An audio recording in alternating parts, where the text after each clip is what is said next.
the MMA fortune teller. The teller, the teller, the teller, the teller, the teller, the teller.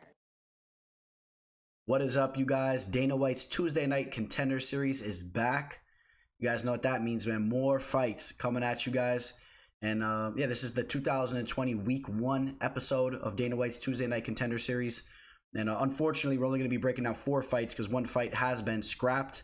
As I'm sure a lot of you guys heard, or if you haven't heard, there has been a fight that's been scrapped. And unfortunately, because it was one of the main fights I was looking forward to seeing on this card. But, you know, just some quick things to touch upon before we get into each of these fights, before we start breaking them down. Tuesday night's Contender Series show, you have to be very careful if you're putting big money out on some of these fights. You know, there's not always a lot of fight film to dissect in regards to some of these fighters. I like to say it's like the Wild West in regards to MMA gambling here with the Dana White's Contender Series. You know, you don't always have a lot of film to dissect, as I said. And then also, you know, certain people believe that they have some insight. You have to be careful on the sources that you're reaching to. But if you do have the right sources and you're able to, if you know a good amount about each of the two fighters that are facing each other and you feel confident, you may be able to get a solid line here and there. You're going to see a lot of lines that, in my opinion, that are blown up, that are overvalued. You know, certain fighters are overvalued, and then you're going to have certain fights where you're going to see complete mismatches. It's really crazy. It's really crazy. So just keep that in mind. Be careful. I wouldn't be betting major amounts of money on these fights. Overall, you know, maybe there's some that you might want to go in on, but just be careful out there with these Dana White Tuesday Contender Series fights. All right, and yeah, we're getting to the card. The first fight we have is Jose Flores taking on Jordan Leavitt. And if you guys remember, Jose Flores had already fought in Dana White's Contender Series show a while back. And it's actually kind of interesting because he fought Matt Frevola. And Matt Frevola is going to be on the show this Thursday. So to make sure you don't miss that, MMA live discussion this Thursday, 8 p.m. Eastern time. Matt Frevola will be on the show. A guy that made a name for himself on Dana White's Contender Series, taking out Jose Flores. And, you know, just rewatched that entire fight here this week. You take a look at Jose Flores, a dude that's pretty big for the weight class, you know, a solid frame on him. And that fight against Matt Frevola, though, he was a little slow in there. He was slow, and he was working a nice body kick there for a little bit, but he looked pretty slow. Looked like he kind of gassed out, got tired. And that's basically how he ended up getting finished. Got arm triangles submitted by Frevola. And that's a submission that you see a lot of times, man, guys, when they get a little bit gassed out and they're hurting there, they'll just kind of give that up. And Matt Frevola pulled that off on him. Shout out to Matt Frevola, man. Can't wait to talk to you Thursday. You know, since Flores bounced back with 2 victories here, he got two submissions himself in the first round. The level of opponents, though, you know, very, very low level. This guy Clarence Brown and Eduardo Bustillos. And that's another thing that I wanted to add to towards the introduction. A lot of these guys, you have to be careful with the records. A lot of these guys have padded records. You really got to look into these fighters. You know, sometimes you see these guys 11-1 or whatnot. You got to see who are these guys fighting. So a lot of X factors here. All right, so I mean, you do like to see that Flores bounce back with 2 victories after taking the loss, you know, over there in Combate. But now he's taking on this guy Jordan Leavitt. And, you know, this guy Jordan, I was actually decently impressed with this guy, Mr. Jojo Monkey King over here on Instagram. I was decently impressed with this guy from the footage I was able to pull up on him. He's very wild. I see some high caliber grappling, in my opinion. You know, maybe not the most technical, but he pulls off some nasty, unorthodox subs in there. So, I mean, this dude can sub anybody at any given time, in my opinion. Definitely has the abilities to go out there and choke out Flores.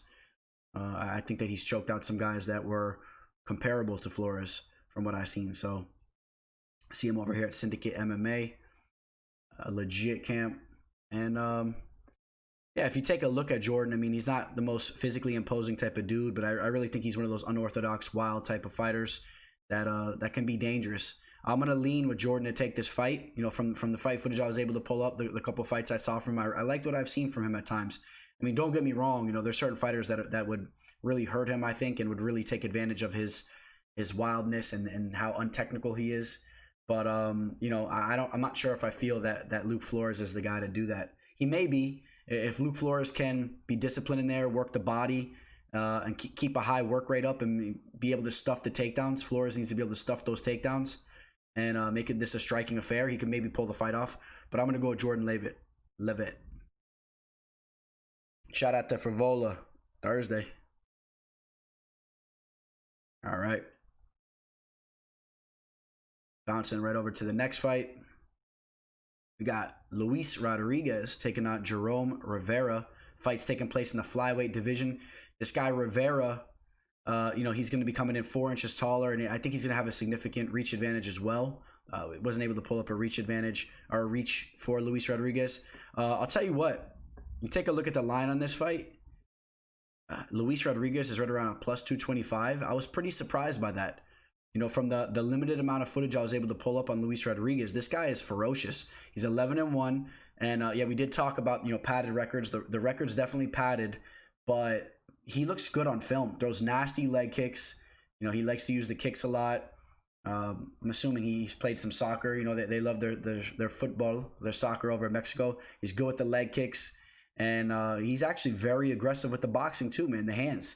A little bit wild, wild hooks, but he attacks his opponents from what I saw. He's going to bring the fight. I think this guy's really tough, in my opinion, from what I've seen from him. You see him here. Going to be a little bit undersized, but I think the line may be off. You take a look at Jerome over here. Dude is very big for the weight class. From the fight footage I was able to pull up on Jerome, I saw that he was in some compromised positions before and was very composed. Saw him almost get rear naked choked in one fight. Guy had his back. He was very calm. Was able to spin out of that, and then he was in his guard. He started working the ground and pound. So this guy's very composed on the ground. This guy seems like he's a very mature fighter for only 25 years old. He was in some pretty big fights, over there in HD Net Fights. It was in I forget the name of the organization it was, but it was a fight where there was a good amount of eyes on him. So he's been in the spotlight before.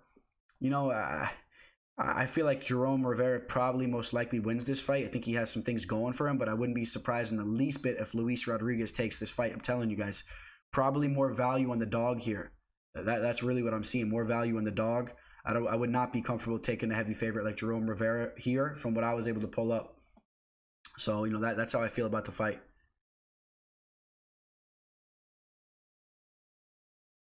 All right. We got 2 fights left, man. We'll make these quick for you guys. Just want to get this out to you. It's Tuesday morning over here. I'm going to try to upload this pretty quick for you guys. Uros Medic taking on Mikey Gonzalez. This is a pretty cool fight here. I think we're getting to a level of fighters here, man, that might be the real deal. We got to see. Uros Medic fighting out of Anchorage, Brazilian Jiu-Jitsu over there in Alaska. We have there's an Alaskan fighter in the UFC right now. Jared Cannonier. You don't see a lot of fighters coming out of the Alaska scene. Cannonier is obviously the real deal. I believe he's from Alaska, or fighting out of Alaska. This guy Mikey Gonzalez is tatted up, basically the same height, and we don't have a reach advantage to look into here. But Uros is going to have the youth on his side as well. Mikey's up there in age. He needs to do something right now. So this guy Uros, from what I was able to see, I like what I've seen from him in regards to his grappling and his submission skills. He's very aggressive. Another guy that's not the most technical, but you like to see that he has that heart and he's super aggressive with his striking. He's going to be in your face and he could snap up a submission on you at any time. From what I've seen, he's dangerous with the sub skills. So that's a good thing. In regards to his opponent, Mikey Gonzalez actually has this weird type of karate style. He's a southpaw. He has this weird type of karate style. I would call it like a poor man's Conor McGregor or a poor man's Gunnar Nelson type of style. I guess if you want to compare it to that, maybe a little bit different. I seen him knock this dude out with a head kick on film, and actually it was a guy that you guys might know, Justin Baseman. And if you look at that knockout, it's on YouTube, or the way he dropped him in that fight. That was I don't know, man. I was not impressed with the technique on that. I was really surprised that it worked, but it did. But I wasn't overly impressed with him from what I saw. I like this guy Uros. So I'm gonna take Uros here. I think that he looks like he's a very aggressive fighter. I like his physique, and I think this guy has a little bit more potential, in my opinion, as the youth on his side. Good cardio. It's a wild dude over here. Working on his striking. Needs to polish up his striking, though, for sure. We'll go Uros Medic. Mikey Gonzalez actually has some... looks like he has a background in... Was it Krav Maga I saw? Yeah, Krav Maga.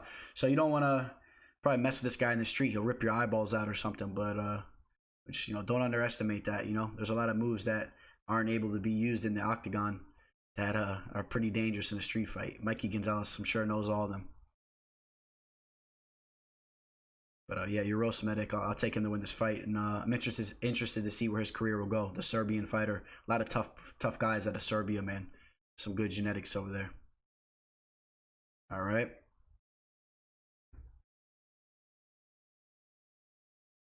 So that brings us to the main event. We got Tai Flores taking on Dustin Jacoby.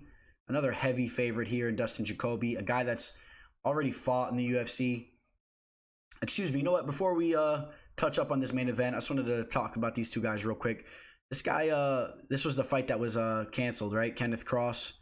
This guy actually looked to be in phenomenal shape and looked decent on film too. I was actually interested to see how he was going to look in there. His opponent missed weight, tried to shave his head, shave his beard, and then there was also some another issue with him in regards to that fight. So here was his opponent, and hopefully they'll reschedule that probably to another Dana White's Contender Series fight, or they'll throw it on somewhere.